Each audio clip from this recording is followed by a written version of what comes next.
제가 브레이크를 제때 잡지 못해서 사고가 난 것 같아요. 너무 죄송해요. 여길 조이면 될까요? 3개 조여볼게요. 안녕하세요. 저는 올해 58세 진태섭입니다. 중고차 매매업을 하고 있습니다. 벌써 이 일을 한 지 20년이 넘었네요. 차량 정비 실력까지 갖춘 덕분에 손님들과의 신뢰관계도 좋은 편입니다. 이야기는 그날 아침 출근길에서 시작되었습니다. 평소와 다름없는 상습 정체 구간이었는데 가다 서다를 반복하다가 잠시 시원하게 달리는가 싶더니 앞차가 갑자기 급정차를 했습니다. 저도 덩달아 멈춰 섰는데 제 뒤를 따르던 차는 제때 서지 못해 제 차 뒷부분을 들이받고 말았습니다.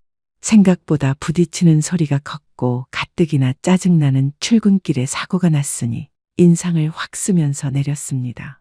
뒷차에 100% 과실이 분명했기에 한 손으로는 목을 잡고 또 한 손은 허리를 받치면서 내렸습니다. 다리까지 조금 절뚝거리면서 아이고 목이야, 아이고 허리야 소리를 질러댔습니다. 그러면서 제 차 뒷부분을 곁눈질로 살펴보니 범퍼만 교체하면 되는 생각보다 큰 사고는 아니었습니다. 그래도 혹시 나중에 후유증도 생길 수도 있고 사고 소리가 크게 났으니 차도 정밀 검사를 받아야 하는 상황이었습니다. 뒷차는 소형차였고 운전자는 초보 표시를 붙인 40대 중반 정도로 보이는 여성이었습니다. 내리자마자 죄송하다고 연신 90도 인사를 하며 어디 다친 곳은 없으세요? 괜찮으세요? 하며 걱정스러운 표정으로 물어봤습니다. 아, 차를 그렇게 몰면 어떡해요? 저는 잔뜩 화가 난 목소리로 언성을 높여 소리쳤습니다. 그러면서 그 여자를 찬찬히 살펴보니 40대 중반의 상당한 미인이었습니다. 긴 생머리의 키는 최소 165cm 이상은 되어 보였고 갸름한 얼굴형의 눈이 크면서 동그랗고 이목구비가 또렷했습니다. 통통하지도 마르지도 않은 그런 여성이었습니다. 단정하게 화장을 하고 지적인 모습이 참 인상적이었습니다. 그녀는 어쩔 줄 몰라 하며 몸은 괜찮으세요? 라며 발을 동동 구르며 같은 말을 계속했습니다. 제가 브레이크를 제때 잡지 못해 사고를 냈어요. 너무 죄송해요. 죄송하다는 말만 10번은 넘게 한 것 같았습니다. 아가씨, 죄송하다는 말 좀 그만해요. 귀에 닳겠어요. 라고 했더니 그녀는 급기야 닭똥 같은 눈물을 뚝뚝 흘리기 시작했습니다. 예쁘게 한 눈화장이 같이 흘러내리고 있는데 그 모습이 어찌나 안타까워 보이던지 솔직히 제 마음도 썩 좋지는 않았습니다. 목과 허리에 있던 손은 저도 모르는 순간 어느새 정상 위치로 돌아와 있었고 언제 그랬냐는 듯이 멀쩡한 상태로 돌아가 그녀의 어깨를 툭툭 치면서 말했습니다. 아가씨, 저 괜찮아요. 큰 사고도 아닌데 그만 우세요. 피해자가 가해자를 위로하는 상황이 되고 말았습니다. 아가씨, 저 괜찮으니까 그만 우세요. 저는 잠시 멈춰서 생각해보고 말했습니다. 아가씨 울음 당장 그치면 차 사고 없었던 걸로 해줄게요. 그랬더니 그녀도 언제 그랬냐는 듯이 울음을 뚝 그치더니 제 눈을 쳐다보며 말했습니다. 정말요? 정말이죠, 아저씨? 네, 아가씨, 정말이에요. 그녀는 기분이 좋았던지 아저씨 정말 너무너무 고맙습니다 하면서 90도로 인사를 했습니다. 그녀는 환한 웃음을 지어 보이며 지금부터 어떻게 수습해야 하는지를 제게 물어왔습니다. 서로 명함을 주고받았는데 한지영이라는 이름이었고 42살이었습니다. 명함을 보니 지역 영어학원 원장이라고 적혀 있었습니다. 영어학원을 운영하세요? 네, 얼마 전에 개원했어요.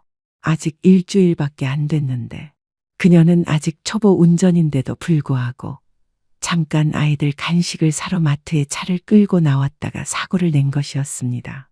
저는 그녀에게 사고 현장은 제가 다 수습할 테니 걱정 말고 우선 학원으로 가세요라고 했습니다. 아이들이 기다리고 있을 텐데 늦으면 안 되죠. 그리고 사고 난 차도 저한테 맡기시면 지인의 정비 공장에서 고쳐드리겠습니다라고 했더니 처음에는 낯선 남자의 호의에 의심하는 눈치였습니다. 하지만 제가 20년 동안 중고차 매매업을 해왔고 이 지역에서는 꽤 알려진 사람이라고 설명했더니 조금씩 믿는 눈치였습니다. 정말 괜찮으세요? 제가 이런 부탁을 드려도. 괜찮아요. 제가 차 전문가니까 더 잘 처리할 수 있어요. 그녀는 차 키를 제게 맡겨두고 잠시 뒤 택시를 타고 학원으로 갔습니다. 그리고 제가 문자로 수업 끝나신 후 저희 사무실로 찾아오세요라고 했습니다. 그녀는 네, 알겠습니다. 근데 아저씨, 오늘은 저녁 7시쯤 수업이 끝날 것 같은데 그때 회사로 찾아가도 될까요? 라고 답장이 왔습니다. 저는 언제든 오세요라고 답장을 보냈습니다. 저녁에 그녀가 회사로 왔습니다.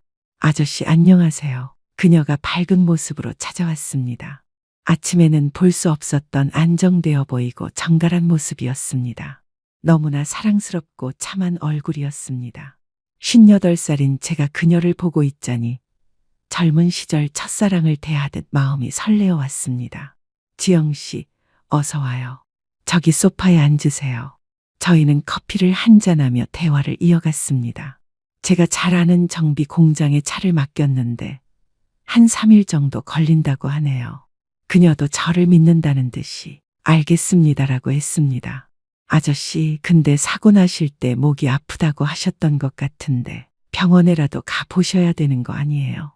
사정이 딱히 그냥 모른 척 넘어가려 했는데 그녀를 자세히 보니 자꾸 이성적으로 느껴지는 게 순간 정신이 멍해졌습니다. 이러려던 게 아닌데 저도 모르게 제 입에서 갑자기 한마디가 튀어나왔습니다. 뭐 약간 삐끗하긴 한 것 같은데 병원 갈 정도는 아닌 것 같고 하룻밤 자고 일어나 봐야 알 것 같은데 그래도 누가 목 좀 주물러줬으면 좋겠네요. 아, 아저씨, 제가 해드릴게요. 그녀가 나지막히 말했습니다. 저도 고개를 끄덕였습니다. 그녀가 제 뒤로 오더니 뭉친 근육을 이렇게 풀어주면 좋다라는 소리를 TV에서 본 것 같다며 뒷목과 어깨 쪽을 정성껏 주물러주는 거였습니다. 지영 씨, 손이 시원하시네요. 이제 그만 해주셔도 돼요. 아니에요. 제가 좀 더 주물러 드릴게요. 근데 지영 씨, 뭐 좋아해요? 늦었는데 저녁이나 같이 먹어요. 아저씨가 맛있는 거 사줄 거예요. 그러면서 자기는 소고기가 먹고 싶다고 했습니다. 넉넉하고 참한 모습의 귀여움과 애교까지 몸에 배어 그 모습이 어찌나 귀여운지 깨물어 주고 싶었습니다. 함께 저녁 식사를 하면서 이런저런 이야기를 많이 했습니다. 그녀는 올해 42살이라고 했습니다. 그리고 결혼에 한 번 실패했다고 하더라고요. 저도 이혼하고 혼자 살고 있다는 이야기를 했습니다. 지영이도 집안 사정, 세세한 이야기까지 꺼내놓았습니다. 아버지가 교통사고로 돌아가신 후 어머니와 둘이서 살았는데 어머니는 21세에 지영이를 낳으시고 혼자서 키우셨다고 했습니다. 그렇게 고생해서 자기를 대학까지 보내셨다고 했습니다. 아저씨, 저도 결혼했었는데 잘 안 됐어요.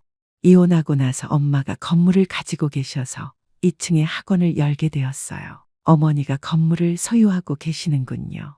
네, 1층에서 카페를 하고 계세요. 저희는 3층에서 살고 있고요. 아버지가 교통사고로 돌아가셨기 때문에 아침에 일어난 차 사고에 더 정신을 차릴 수가 없었대요. 돌아가신 아빠 생각도 나고 눈앞이 노래져서 몇 차례나 어지러웠답니다. 제가 너무 따뜻하고 편하게 대해줘서 처음 보는 남자에게 차를 맡겼을 정도로 고마웠다고 했습니다. 그 이야기를 들으면서 저는 지영이에 대해 더 깊이 이해하게 되었습니다. 아버지를 일찍 여의고 어머니와 단둘이 살아온 그녀의 인생이 얼마나 힘들었을지 짐작이 갔습니다. 그런 상황에서도 이렇게 밝고 긍정적으로 살아가는 모습이 대단해 보였습니다. 정말 힘드셨겠어요. 그런 상황에서 사고까지 나니.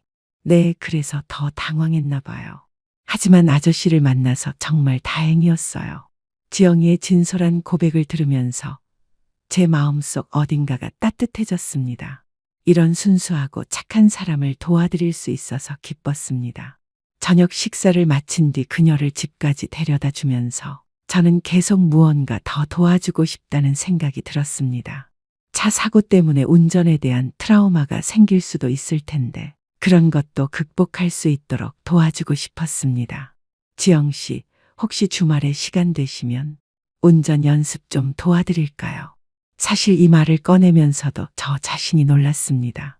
물론 순수한 마음에서 도움을 주고 싶다는 생각이었지만 한편으로는 지영이와 더 많은 시간을 보내고 싶다는 마음도 있었던 것 같습니다. 58살의 나이에 이런 설렘을 느끼는 제 자신이 조금 당황스럽기도 했습니다. 정말요? 그런데 아저씨 바쁘시지 않아요? 아니에요. 주말엔 시간 여유가 있거든요. 그녀는 좋다고 하면서 환하게 웃었습니다. 그 웃음을 보면서 저는 무언가 기대되는 마음을 느꼈습니다. 동시에 내가 지금 뭘 하고 있는 건가라는 생각도 들었습니다. 16살이나 어린 여성에게 이런 감정을 느끼는 것이 과연 옳은 일인가 싶었거든요. 주말이 되어 약속한 운전 연습을 하기 위해 그녀 집 앞으로 갔습니다. 약속 시간보다 10분 정도 일찍 도착해서 차 안에 앉아 기다리는데 제 마음이 왜 이렇게 두근거리는지 모르겠었습니다. 마치 젊은 시절 소개팅을 나가기 전 같은 느낌이었습니다. 진태섭, 정신 차려.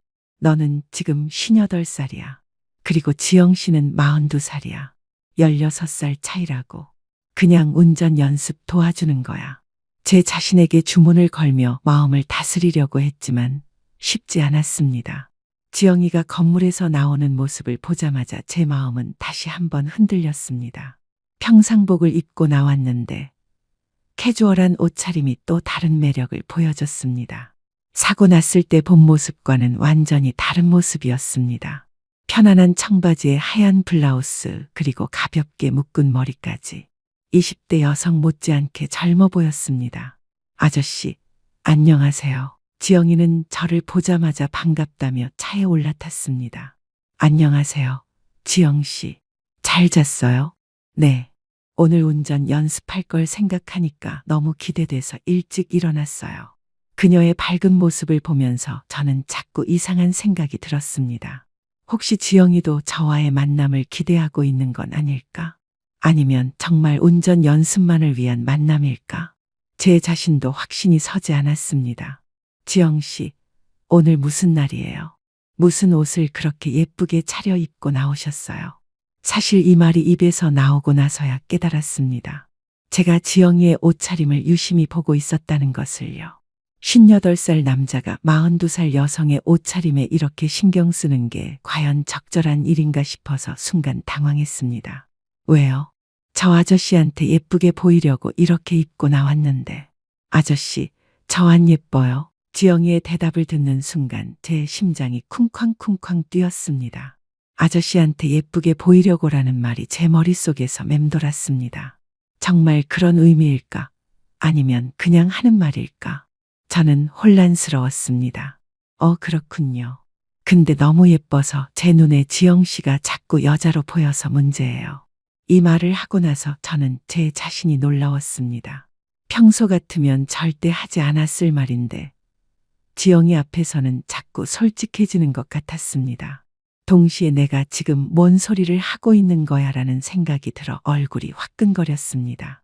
지영이는 뭐가 그리 좋은지 깔깔 웃음이 끊이질 않았습니다.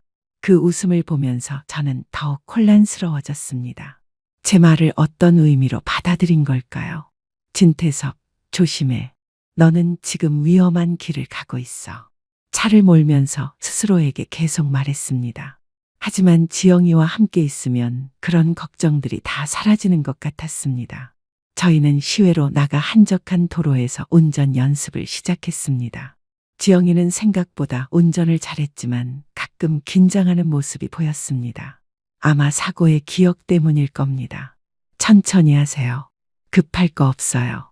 네, 아저씨가 옆에 있으니까 안심돼요. 지영이의 말을 들으면서 저는 뿌듯함을 느꼈습니다. 동시에 조금 더 가까이 앉고 싶다는 충동도 들었지만 꾹 참았습니다. 제가 지금 무슨 생각을 하고 있는 건지 스스로도 당황스러웠습니다. 운전 연습을 마친 후 분위기 좋은 교외의 레스토랑에서 점심을 먹기로 했습니다. 차에서 내려 식당으로 들어가면서 자연스럽게 대화를 나누었는데 지영이와 함께 있으면 시간이 어떻게 가는지 모르겠었습니다. 아저씨, 오늘 정말 감사해요. 운전하는 게 이렇게 재미있는 줄 몰랐어요. 천만에요. 지영 씨가 워낙 빨리 느시니까 가르치는 재미가 있어요. 점심을 먹으면서도 저는 지영이를 자꾸 바라보게 되었습니다. 음식을 먹는 모습, 웃는 모습, 진지하게 이야기하는 모습, 모든 것이 아름다워 보였습니다.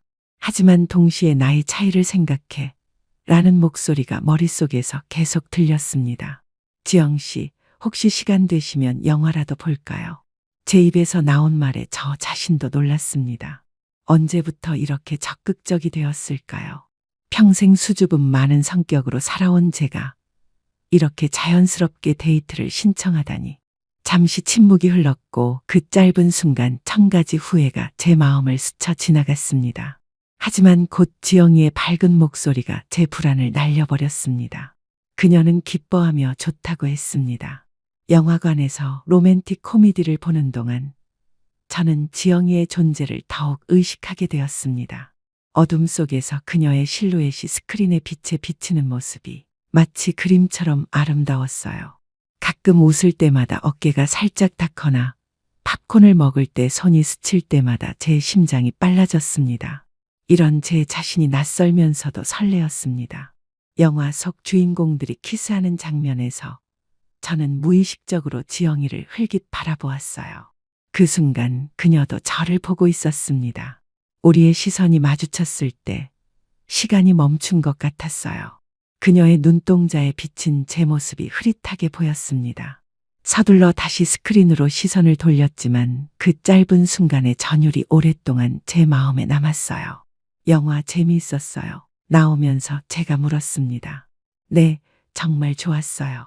특히 마지막 장면이. 지영이가 열정적으로 영화 이야기를 하는 동안 저는 그녀의 표정 변화에 빠져들었습니다. 그녀의 눈이 반짝이고 입술이 움직이는 모습이 너무나 생동감 있었어요. 점심 식사를 마치고 영화도 한 편 보고 어느새 저희는 자연스럽게 손도 잡고 팔짱도 끼는 사이가 되었습니다.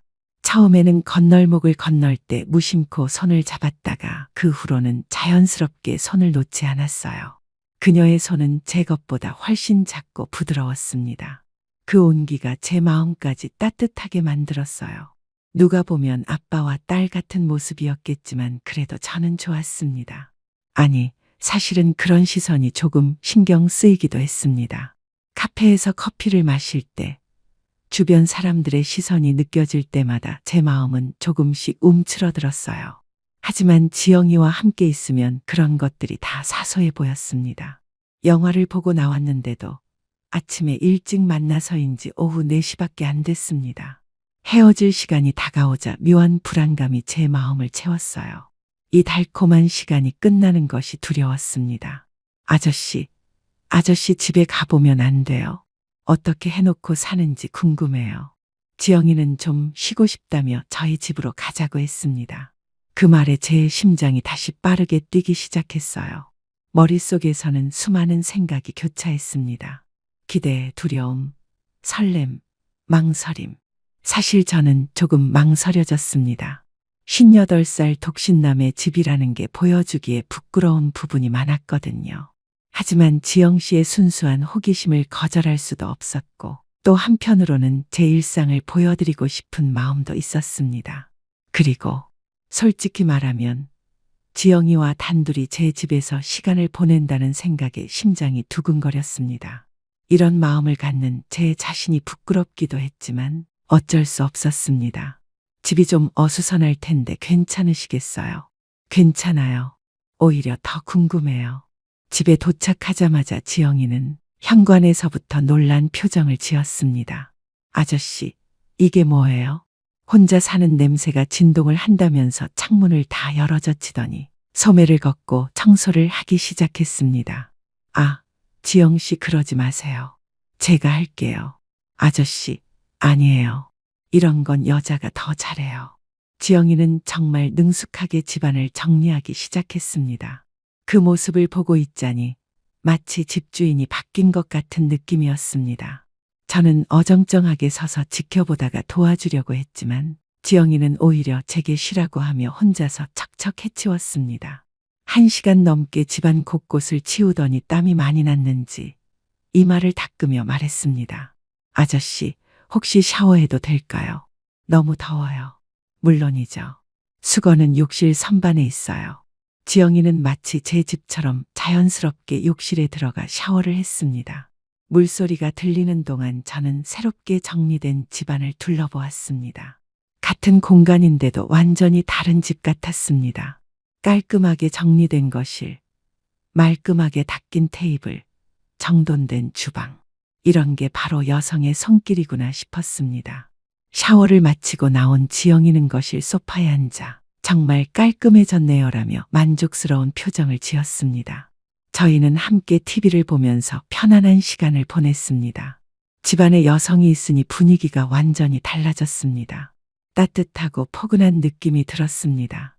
지영이와 저는 TV를 보며 웃다가 눈이 마주쳤습니다. 그리고 입술이 마주쳤습니다. 불가항력이었습니다. 우리의 입술은 떨어지지 않았어요. 우리는 서로의 세계를 여행했습니다. 나이 차이도, 사회적 관계도, 외부의 시선도 모두 의미가 없어졌어요. 오직 두 사람의 교감만이 그 방을 채웠습니다.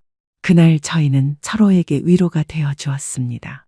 잊고 지냈던 열정, 지영이가 젊은 날에 찾지 못했던 안정감, 우리는 서로에게 필요한 것을 주고 있었어요. 16살 차이에도 불구하고 서로에게 빠져드는 저희들이었어요. 모든 것이 끝난 후 지영이를 집까지 데려다 주는 길에 저는 용기를 내어 물어봤습니다. 지영 씨, 저 16살 연상의 돌싱남인데 남자로서 어떠세요? 지영이는 잠시 생각하더니 진지한 표정으로 대답했습니다. 저는 아저씨 같은 푸근한 스타일의 남자가 좋아요. 그리고 잠시 망설이더니 조심스럽게 말을 이었습니다. 아저씨, 16살 어린 돌싱 여자는 어때요? 그 순간 제 심장이 두근거렸습니다. 그녀가 저에게 관심을 표현한 것이었습니다. 58살의 나이에 이런 설렘을 느낄 줄은 몰랐습니다. 나이는 숫자에 불과하다고 생각해요. 지영 씨 같은 분이라면 그날 이후 저희의 관계는 새로운 국면을 맞게 되었습니다. 아침 저녁으로 출퇴근을 시켜주게 되었고 자연스럽게 연인 관계로 발전하게 되었습니다. 지영이는 제게 있어 단순한 연인 그 이상의 의미였습니다. 제 삶의 따뜻함과 질서를 가져다 준 소중한 사람이었습니다. 저희는 서로를 아끼고 사랑하며 행복한 시간을 보내고 있었습니다. 지영이와 연인이 된 지 한 달 정도가 지났을 때 그녀의 어머니를 뵈러 가게 되었습니다. 혼자 힘으로 딸을 여태껏 예쁘게 키우셨을 어머니를 생각해서 선물 꾸러미를 잔뜩 사들고 찾아갔습니다. 지영이가 알려준 주소로 찾아가니 3층 건물이었습니다. 1층에는 작은 카페가 보였고 2층에는 영어학원 간판이 걸려 있었습니다. 1층 카페로 들어가니 지영이가 저를 기다리고 있었습니다. 그 옆에 서 계신 분이 바로 어머니였는데 그 모습을 보고 저는 정말 놀랐습니다. 아니, 놀란다는 표현도 부족할 정도였습니다. 솔직히 말하면 너무 예뻐서 놀랐다는 게 정확한 표현일 것 같습니다. 어머니가 63살이라고 들었는데 그 나이로는 절대 안 보이셨습니다. 50대 후반 정도로 보일 만큼 젊어 보이셨고 무엇보다 정말 아름다우셨습니다. 처음 본 순간 제가 지영이를 잠시 잊을 정도였습니다. 이런 생각을 하는 제 자신이 부끄럽긴 했지만 정말 그 정도로 놀라운 외모를 가지신 분이었습니다. 키는 160cm 정도 되어 보였고 날씬하면서도 품위 있는 체형이셨습니다.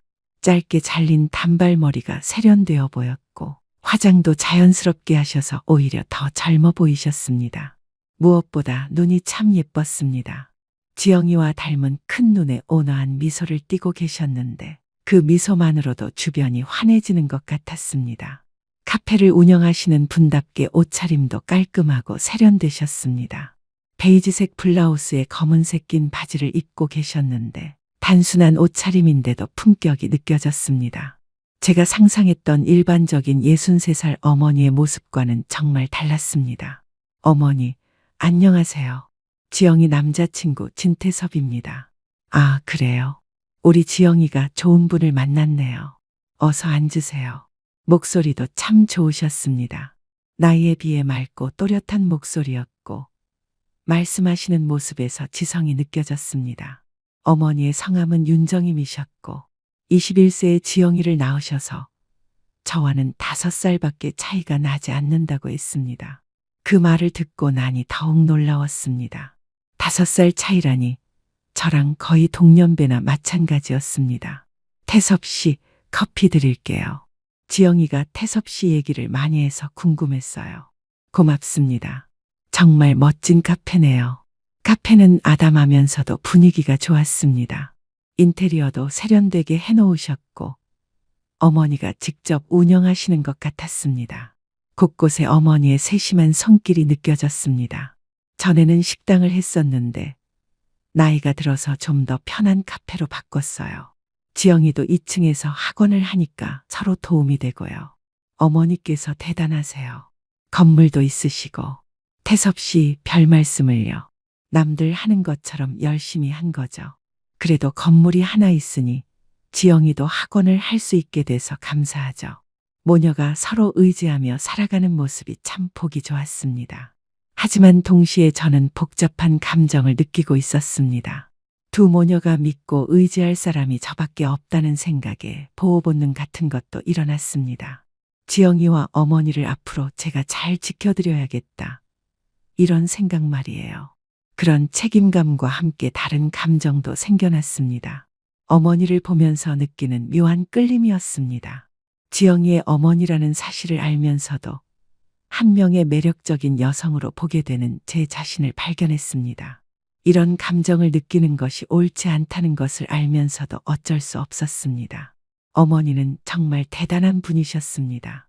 21세의 미혼모가 되어 혼자서 지영이를 키우면서도 굴복하지 않고 꿋꿋하게 살아오셨습니다.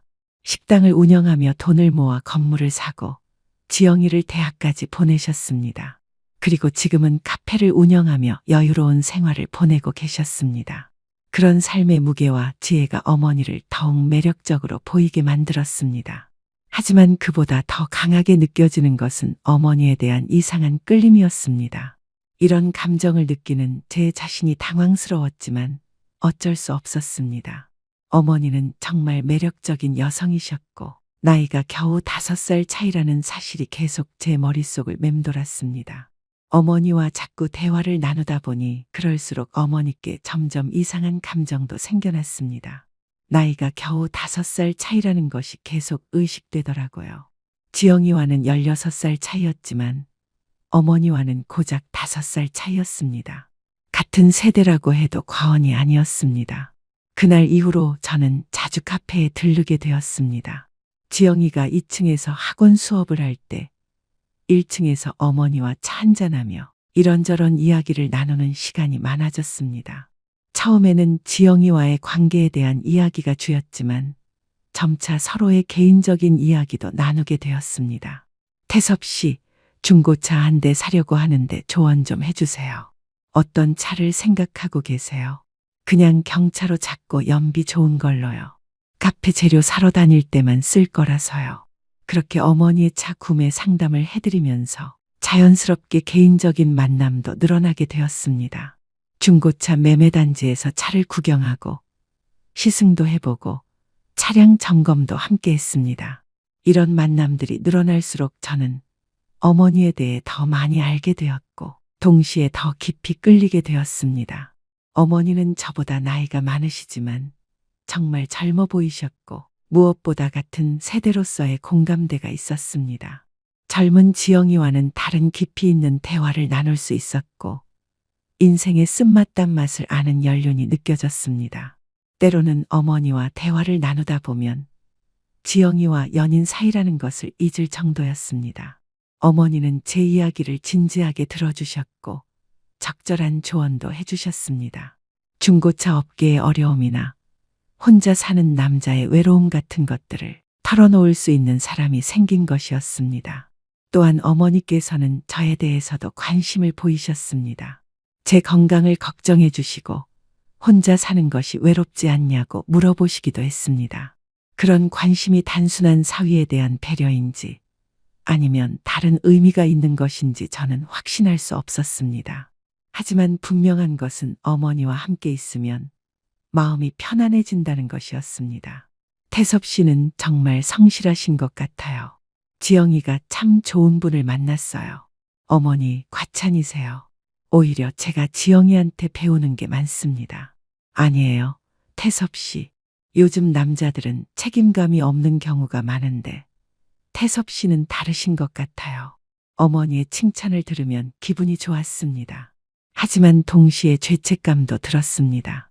지영이의 어머니에게 이런 감정을 느끼는 제 자신이 부끄러웠거든요. 태섭 씨는 왜 이혼하게 되었어요? 괜찮으면 말씀해 주세요. 성격 차이였어요. 서로 맞지 않는 부분이 많았고 결국 헤어지는 게 나을 것 같아서요. 저도 지영이 아빠와는 결혼을 못했어요. 21살에 임신을 했는데 그 사람이 책임을 지지 않더라고요. 그래서 혼자 지영이를 키웠죠. 어머니의 솔직한 고백에 저도 더 마음을 열게 되었습니다. 같은 나이대로서 서로의 아픔을 이해할 수 있었고 그런 공감대가 더욱 가깝게 만들었습니다. 어머니도 저와 마찬가지로 상처가 있는 사람이었습니다. 그 상처를 혼자서 감내하며 꿋꿋하게 살아온 모습이 더욱 존경스러웠습니다. 어느 날은 어머니와 함께 차량 점검을 받으러 정비소에 갔습니다. 차량 상태를 설명해 드리면서 자연스럽게 어머니 옆에 서게 되었습니다. 엔진룸을 들여다보며 이것저것 설명해 드리는데 어머니께서 더 자세히 보시려고 제 옆으로 다가오셨습니다. 태섭 씨, 이 부분이 어떻게 된 거라고 하셨죠?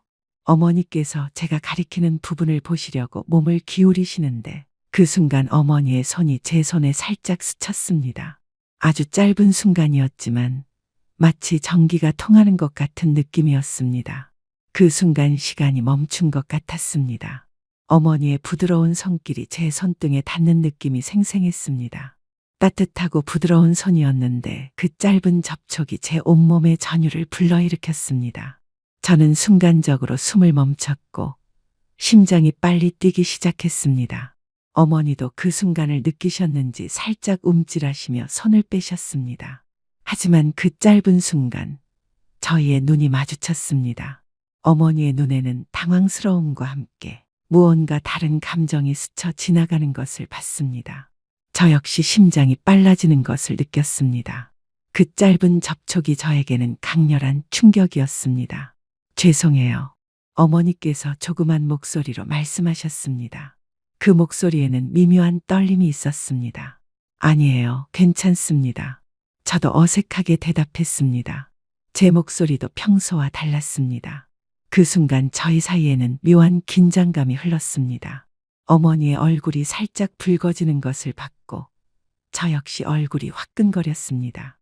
서로를 의식하고 있다는 것이 분명해진 순간이었습니다. 어머니께서는 그 이후 저를 직시하지 못하셨습니다. 시선을 다른 곳으로 돌리시며 머리카락을 귀 뒤로 넘기시는 모습이 보였습니다.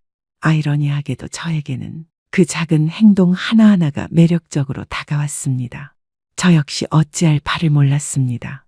정비사가 무언가 설명하고 있었지만 귀에 들어오지 않았습니다. 온 신경이 어머니에게 집중되어 있었습니다. 어머니의 향기, 어머니의 숨소리, 어머니의 작은 움직임들, 모든 것이 제게는 강렬하게 다가왔습니다. 정비사가 차량 점검 결과를 설명해 주는 동안에도 저는 계속 그 순간을 떠올렸습니다. 어머니의 부드러운 손길, 그 순간의 전율, 그리고 서로를 바라본 눈빛, 모든 것이 생생하게 기억났습니다. 차를 타고 돌아오는 길에도 저희는 별말이 없었습니다. 평소 같으면 이런저런 이야기를 나누었을 텐데 그날은 왠지 어색했습니다. 하지만 그 어색함 속에는 묘한 긴장감도 섞여 있었습니다. 운전을 하면서도 저는 옆자리에 어머니를 의식하지 않을 수 없었습니다. 어머니께서도 창밖을 바라보고 계셨지만 가끔 제 쪽을 흘끗 보시는 것을 느낄 수 있었습니다. 그럴 때마다 제 심장이 다시 빨라졌습니다. 태섭 씨, 어머니께서 먼저 입을 여셨습니다. 네, 아니에요. 그냥 어머니께서 말을 흐리시는 모습을 보며 저는 확신했습니다. 어머니도 저와 같은 마음이라는 것을요. 그 순간의 스킨십이 단순한 우연이 아니었다는 것을요. 그때 어머니가 저를 바라보는 눈빛이 조금 달라 보였습니다. 저도 어머니를 그냥 지영이 어머니가 아닌 한 명의 여성으로 보고 있는 제 자신을 발견했습니다. 그 눈빛 속에는 무언가 말하고 싶지만 말할 수 없는 복잡한 감정이 담겨 있었습니다. 저 역시 어머니를 바라보며 비슷한 감정을 느끼고 있었습니다. 이런 감정을 가져서는 안 된다는 것을 알면서도 어쩔 수 없이 끌리는 마음을 감출 수 없었습니다. 그 순간 묘한 긴장감이 차 안에 흘렀습니다. 어머니도 저도 서로 의식하고 있다는 걸 알 수 있었습니다. 하지만 동시에 지영이를 생각하면 이런 감정을 가져서는 안 된다는 것도 알고 있었습니다. 어느 날 지영이가 저에게 제안을 했습니다. 오빠, 우리 3층에서 같이 살지 않을래요? 응. 갑자기 왜? 오빠도 혼자 사는 거 외롭잖아요. 우리 곧 결혼도 할 거고, 그리고 엄마도 오빠를 좋아하시고, 셋이 함께 살면 서로 도움이 될 것 같아서요. 어머니가 뭐라고 하실까? 제가 이미 얘기해 봤는데 좋다고 하세요. 오빠 같은 든든한 남자가 있으면 좋겠다고요. 지영이의 제안을 며칠 고민해 봤습니다. 경제적으로도 합리적이고 무엇보다 지영이와 더 많은 시간을 보낼 수 있을 것 같았습니다. 그리고 어머니도 혼자 계시는 것보다 가족 같은 분위기에서 지내시는 게 좋을 것 같았습니다. 하지만 한편으로는 걱정도 되었습니다. 어머니와 같은 공간에서 생활하면서 이런 감정을 계속 억제할 수 있을까 하는 걱정이었습니다. 하지만 지영이가 그렇게 원한다면, 그리고 어머니께서도 좋다고 하신다면 거절할 이유는 없었습니다. 좋아. 그렇게 하자. 그렇게 저는 3층으로 이사하게 되었습니다. 지영이와 어머니, 그리고 저, 이렇게 세 사람이 한 집에서 살게 된 것입니다. 처음에는 조금 어색했지만 곧 익숙해졌습니다. 아침에는 1층 카페에서 함께 식사하고, 지영이는 2층 학원으로, 저는 중고차 매매단지로 출근했습니다. 저녁에는 다시 모여서 함께 시간을 보냈습니다. 어머니는 정말 살림을 잘하셨습니다. 저녁마다 맛있는 음식을 해주셨고, 집안 곳곳을 정갈하게 정리해 놓으셨습니다. 마치 진짜 가족 같은 따뜻한 분위기였습니다. 함께 살면서 어머니와 자연스럽게 가까워질 수밖에 없었습니다. 좁은 공간에서 세 사람이 생활하다 보니 서로에 대해 더 많이 알게 되었고, 때로는 의도치 않은 접촉도 있었습니다. 어느 날 저녁, 지영이가 학부모 상담으로 늦게 들어온다고 연락이 왔습니다. 어머니와 저 둘만 집에 있게 된 상황이었습니다. 태섭 씨, 저녁은 먹었어요? 아니요. 지영이 오면 같이 먹으려고요. 지영이는 9시나 되어야 올 텐데 먼저 먹어요. 어머니가 준비해 주신 저녁을 먹고 나서 어머니께서 1층에서 정리할 게 있다며 카페로 내려가셨습니다. 저도 따라 내려가서 도와드리겠다고 했습니다. 함께 카페 정리를 하면서 자연스럽게 대화를 나누게 되었습니다. 어머니가 시원한 맥주를 가져오셨고, 저희는 카페 한쪽에 앉아서 맥주를 마시기 시작했습니다. 맥주를 마시면서 이런저런 이야기를 나누다 보니 시간이 금방 흘렀습니다. 어머니는 지영이 이야기뿐만 아니라 당신의 젊은 시절 이야기, 혼자 지영이를 키우면서 겪었던 어려움들도 털어놓으셨습니다. 어머니, 정말 대단하세요. 힘들었을 텐데 어떻게 혼자서 다 해내셨어요? 태섭 씨, 저는 정말 평생을 지영이 하나만 바라보고 살았어요. 이 아이만큼은 잘 키워야겠다는 생각뿐이었죠. 어머니의 눈에 살짝 눈물이 맺히는 것을 봤습니다. 그 모습이 너무 안타까워서 저도 모르게 어머니의 손에 제 손을 올렸습니다. 정말로 멋지세요. 지영이가 이렇게 훌륭하게 자란 건 어머니 덕분이에요. 고마워요, 태섭 씨. 그때 어머니가 저를 바라보는 눈빛이 조금 달라 보였습니다. 저도 어머니를 그냥 지영이 어머니가 아닌 한 명의 여성으로 보고 있는 제 자신을 발견했습니다. 그 순간 묘한 긴장감이 흘렀습니다. 어머니도 저도 서로 의식하고 있다는 걸 알 수 있었습니다. 그때 현관문이 열리는 소리가 들렸습니다. 지영이가 돌아온 것이었습니다. 그날 이후로 어머니와 제가 서로를 더욱 의식하게 되었습니다. 지영이가 없을 때면 자연스럽게 대화를 나누게 되었고, 때로는 손이 닿거나 시선이 마주치는 순간들이 있었습니다. 그런데 그날은 지영이가 영어학원 교사 학술회로 2박 3일 동안 서울에 가게 된 날이었습니다. 어머니와 저는 처음으로 둘만 집에 있게 되었습니다. 첫날 저녁, 어머니께서 특별히 정성스럽게 저녁을 준비해 주셨습니다. 저녁 식사를 하면서 평소보다 많은 대화를 나눴습니다. 태섭 씨는 지영이랑 결혼할 생각 있어요. 갑작스러운 질문에 조금 당황했습니다. 아직 구체적으로 생각해 본 건 아니지만 지영이와 함께하고 싶어요. 그럼 다행이에요. 지영이가 태섭 씨를 정말 좋아하거든요. 그런 대화를 나누면서도 저희 사이에는 계속 미묘한 긴장감이 흘렀습니다. 둘째 날 저녁에는 더욱 솔직한 대화를 나누게 되었습니다. 태섭 씨, 솔직히 말씀드려도 될까요? 네, 무슨 말씀이세요? 태섭 씨를 처음 봤을 때부터 참 좋은 분이라고 생각했어요. 지영이한테는 아까운 분이죠. 그런 말씀 마세요. 제가 오히려 지영이한테 감사하죠. 아니에요. 태섭 씨. 정말 그래요. 그리고 어머니가 잠시 말을 멈추시더니 다시 입을 여셨습니다. 저도 태섭 씨 같은 분이 옆에 있었으면 좋겠다는 생각을 해요. 그 말씀을 들은 순간 심장이 두근거렸습니다. 어머니도 저와 같은 마음이셨다는 걸 알 수 있었습니다. 어머니, 미안해요. 이런 말 하면 안 되는데. 아니에요. 사실 저도 어머니를 많이 의식하고 있었어요. 그렇게 저희는 서로의 마음을 확인하게 되었습니다. 하지만 동시에 지영이를 생각하니 마음이 복잡했습니다. 지영이한테는 미안하지만 저는 태섭 씨가 정말 좋아요. 저도 어머니가 좋습니다. 하지만 네, 지영이 때문에 조심해야죠. 그날 밤 저희는 서로에 대한 마음을 확인했지만 동시에 조심해야 한다는 것도 약속했습니다. 셋째 날, 지영이가 돌아오는 날이었습니다. 지영이가 예정보다 일찍 돌아온 후 저희 집은 다시 평범한 일상으로 돌아갔습니다. 하지만 어머니와 저 사이에는 여전히 미묘한 감정이 남아 있었습니다. 그런 상황이 계속되면서 저는 점점 고민이 깊어졌습니다. 어느 날 지영이가 제게 물어봤습니다. 오빠, 요즘 뭔가 이상해요. 무슨 고민 있어요? 지영이가 눈치채기 시작한 것 같았습니다.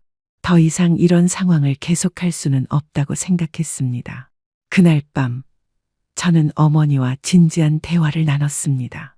어머니, 저희 감정을 정리해야 할 것 같아요. 태섭 씨, 저도 그렇게 생각해요. 지영이가 눈치채고 있는 것 같아요. 어머니, 지영이를 아프게 할 수는 없잖아요. 태섭 씨 말이 맞아요. 제게는 제 목숨보다 그 아이가 가장 소중해요. 저희는 서로에 대한 마음을 접기로 했습니다. 쉽지 않은 결정이었지만 지영이를 위해서는 그래야 한다고 생각했습니다. 사실 그 결정을 내리는 것이 얼마나 힘든 일인지 말로 다 표현할 수 없을 정도였습니다. 어머니와 저는 며칠 동안 각자 고민에 빠져 있었습니다. 58살의 나이에 이런 복잡한 감정을 경험하게 될 줄은 꿈에도 몰랐습니다.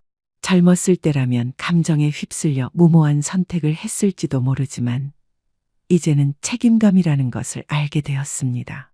특히 지영이라는 소중한 사람이 있는 상황에서 말입니다. 어머니와 저는 서로에게 끌리는 마음이 진실된 것이라는 걸 알고 있었습니다.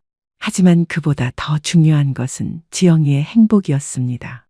그 아이가 저희 둘 사이의 미묘한 감정 때문에 상처받는다면 그것만큼 마음 아픈 일도 없을 것 같았습니다.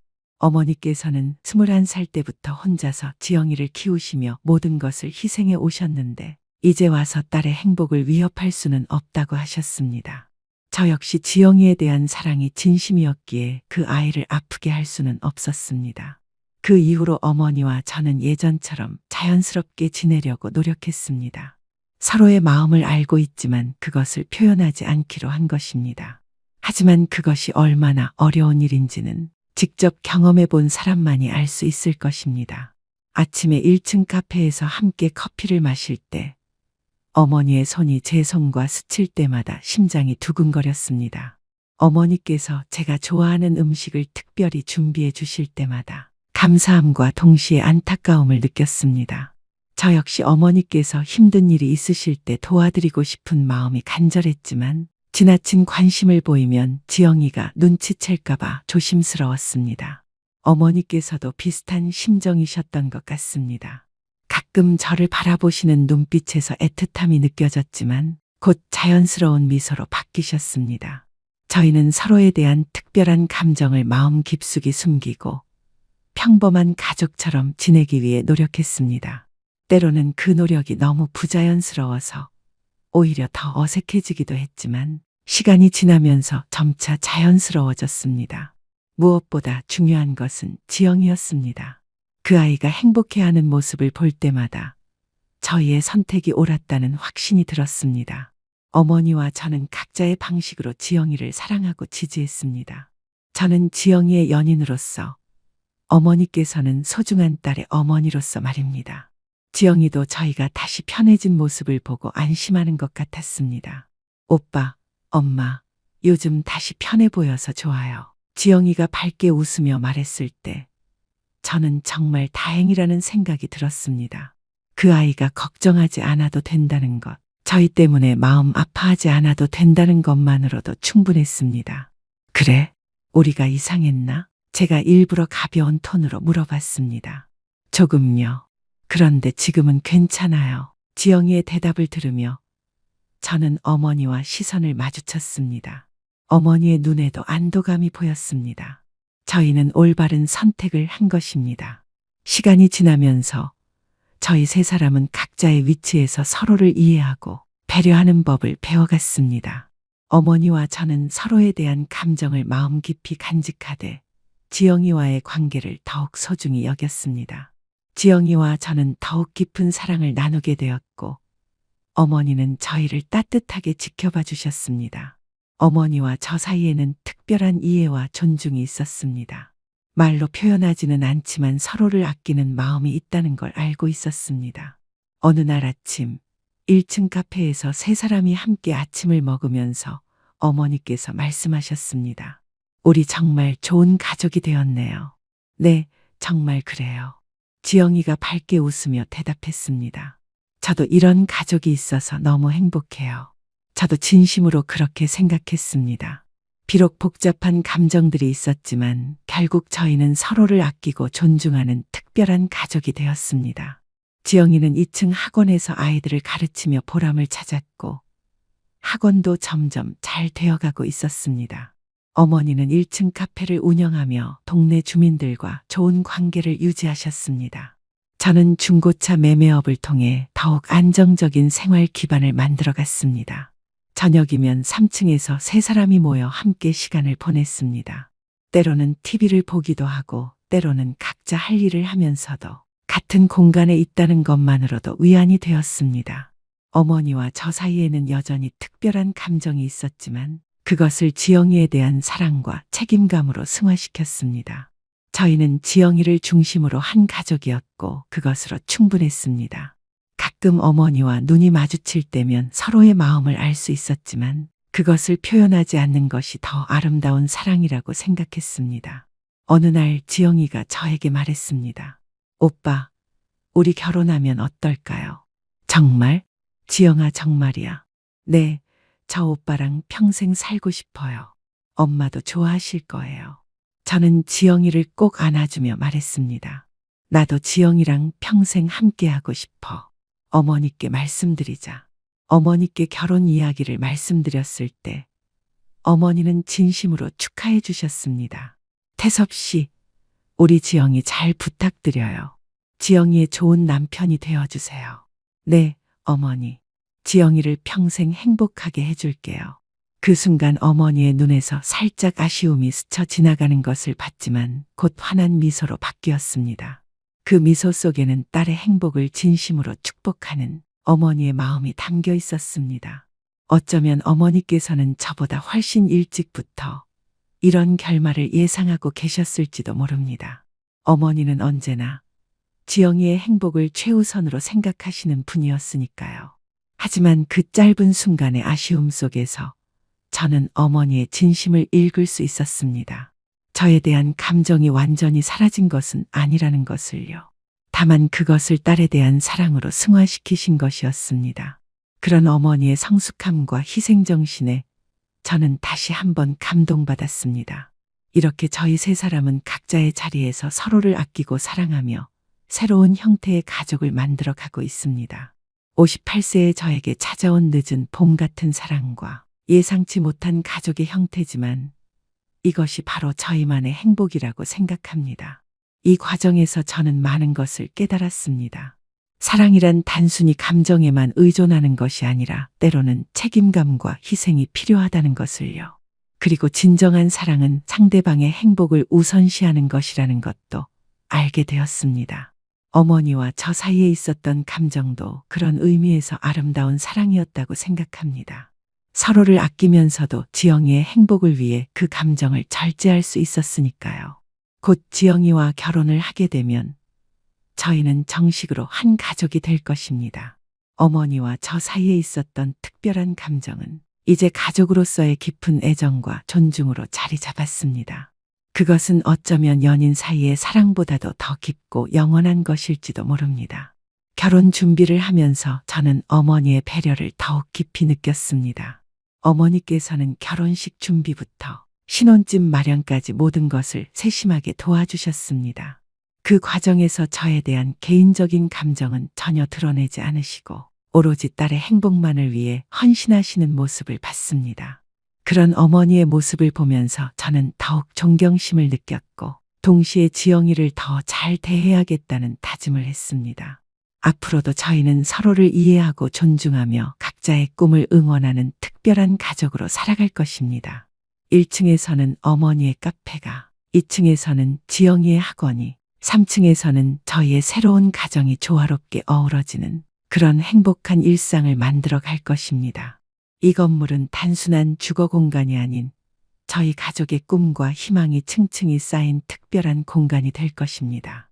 매일 아침 커피 향기가 건물 전체에 퍼지면서 하루가 시작되고 어머니의 밝은 웃음소리가 저희 가족의 하루의 활력을 불어넣어 줄 것입니다. 2층에서는 지영이가 아이들에게 영어를 가르치며 교육자로서의 보람을 찾아갈 것입니다. 아이들의 밝은 웃음소리와 영어 발음 연습하는 소리가 들려올 때마다 저는 지영이가 자신의 꿈을 실현해 가는 모습에 뿌듯함을 느낄 것입니다. 학원이 점점 더 번창해서 지영이가 지역 최고의 영어 선생님으로 인정받는 날이 오기를 바랍니다. 그리고 3층에서는 저희 부부가 새로운 가정을 꾸려나갈 것입니다. 지영이와 함께 차근차근 가정을 이루어가면서 서로를 더 깊이 이해하고 사랑하는 법을 배워갈 것입니다.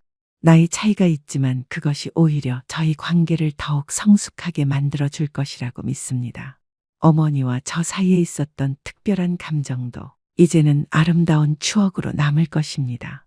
그 감정이 있었기에 저는 진정한 사랑이 무엇인지 그리고 책임감이 무엇인지를 깨달을 수 있었습니다. 어머니께서도 분명 같은 마음이실 것입니다. 저희가 나눈 그 짧지만 깊었던 감정은 이제 가족으로서의 더 깊은 유대감으로 승화되었습니다.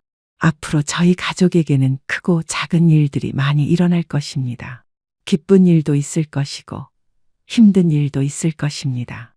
하지만 어떤 일이 있어도 저희는 서로를 지지하고 격려하며 함께 헤쳐나갈 것입니다.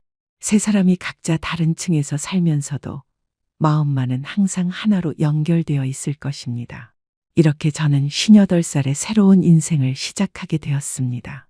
지영이와 어머니를 만나면서 제 인생이 완전히 바뀌었습니다. 혼자였던 삶이 이렇게 풍요롭고 따뜻해질 수 있다는 것을 깨달았습니다. 나이가 들어서도 새로운 사랑을 만날 수 있고 새로운 가족을 꾸릴 수 있다는 것이 얼마나 감사한 일인지 모릅니다. 무엇보다 저는 이 모든 과정에서 인간으로서 한층 더 성숙해졌다고 생각합니다. 어머니에 대한 감정을 겪으면서 저는 진정한 사랑과 책임감에 대해 배웠습니다. 그리고 그것을 올바른 방향으로 승화시킬 수 있었던 것이 제 인생의 가장 큰 성취 중 하나라고 생각합니다. 지영이는 저에게 늦은 봄을 선물해 준 사람입니다. 42살의 그녀와 58살의 저, 16살의 나이 차이가 있지만 그것은 전혀 문제가 되지 않습니다. 오히려 서로 다른 세대의 경험과 지혜를 나누며 더욱 풍성한 관계를 만들어가고 있습니다. 그리고 어머니께서는 저에게 어른의 품격이 무엇인지를 보여주신 분입니다. 자신의 감정보다 딸의 행복을 우선시하시는 모습, 그리고 그 과정에서도 품위를 잃지 않으시는 모습에서 저는 많은 것을 배웠습니다. 이제 저희는 새로운 출발선에 서 있습니다. 과거의 복잡한 감정들은 모두 정리하고 앞으로 만들어갈 아름다운 가족의 모습만을 그려보고 있습니다. 저는 좋은 남편이 되기 위해 노력할 것이고 동시에 어머니께는 좋은 사위가 되기 위해 최선을 다할 것입니다. 우리의 이야기는 평범하지 않을지도 모릅니다. 하지만 그렇기 때문에 더욱 특별하고 소중한 것이라고 생각합니다. 세상에는 정말 다양한 형태의 사랑과 가족이 존재한다는 것을, 그리고 나이를 불문하고 새로운 시작이 가능하다는 것을 저희가 보여줄 수 있다면 좋겠습니다. 58살에 시작된 저희 늦은 봄은 이제 막 꽃을 피우기 시작했습니다. 앞으로 더 많은 꽃들이 피어날 것이고 그 꽃들이 만들어내는 아름다운 정원에서 저희 가족은 행복하게 살아갈 것입니다. 지금까지 저희 이야기를 끝까지 들어주신 여러분께 진심으로 감사드립니다. 이 평범하지 않은 사연이 여러분의 마음 한구석에라도 작은 여운을 남겼다면 그것만으로도 제게는 큰 의미가 될 것 같습니다. 혹시 공감하셨거나 재미있게 들으셨다면 좋아요 한번 눌러주시면 정말 감사하겠습니다. 영상 하단의 따봉 모양을 눌러주시면 됩니다. 버튼을 누르는 것은 무료입니다. 좋아요 버튼 부탁드려요. 그리고 댓글로 여러분의 진솔한 이야기도 들려주시면 더욱 좋겠습니다.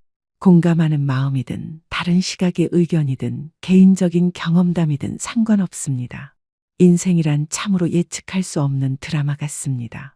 우리는 각자 다른 무대에서 서로 다른 배역을 맡아 살아가고 있지만 그 속에서 느끼는 사랑과 갈등, 선택과 후회는 결국 모두 비슷한 것 같습니다. 가족이라는 것이 단순히 혈연만으로 이루어지는 것이 아니라는 점을 조금이나마 느끼실 수 있었기를 바랍니다. 무엇보다 어떤 나이에라도 새로운 시작은 가능하다는 희망의 메시지가 전해졌으면 좋겠습니다.